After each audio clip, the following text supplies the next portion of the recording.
My brothers and sisters in Christ, today's gospel passage is a shot right across the nose of the need for abandonment to divine providence. To call a spade, we don't like to not be in control. As human beings, we like to be in control of ourselves, our outcomes, our lives. And so it makes us uncomfortable to be dependent on anyone and even to be dependent on God.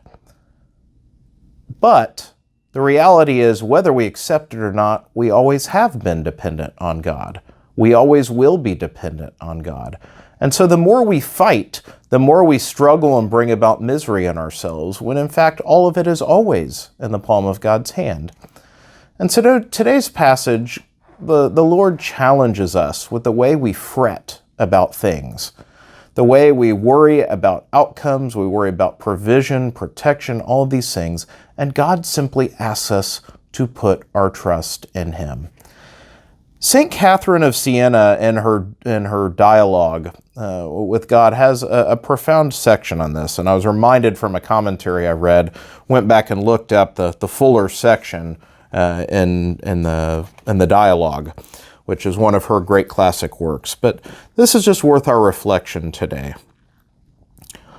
O dearest, and this is God speaking to St. Catherine, O dearest, sweetest daughter, humankind was neither loyal nor faithful to me. They violated the obedience I had imposed on them, and so fell into death. But I was faithful to them, keeping for them that for which I had created them, because I wanted to give them the supreme eternal good.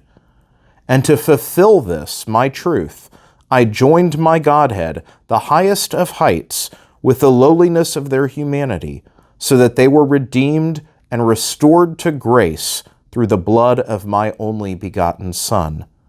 He proved it.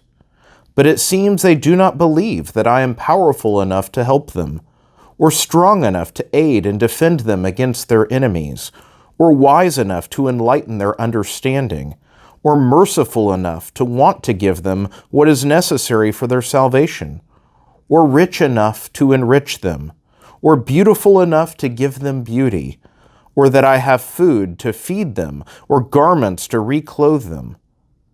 Their actions show me that they do not believe it, for if they believed it in truth, it would show in the work of good, holy actions. Yet they experience continually that I am strong, because I keep them in existence and defend them against their enemies. They see that no one can resist my power and strength. Still, they do not see it, because they do not want to see it. My brothers and sisters, too often we do not see it either, and we resist, because we do not truly trust. We want to trust, we claim to trust, and yet we fight. We worry ourselves, we tie ourselves in knots with anxieties about the basic things. Today's gospel challenges us to turn to prayer and God, to always go to Him with our needs, to present them, and when we leave them, to do so with confidence that God never fails to provide for His beloved. May God bless you.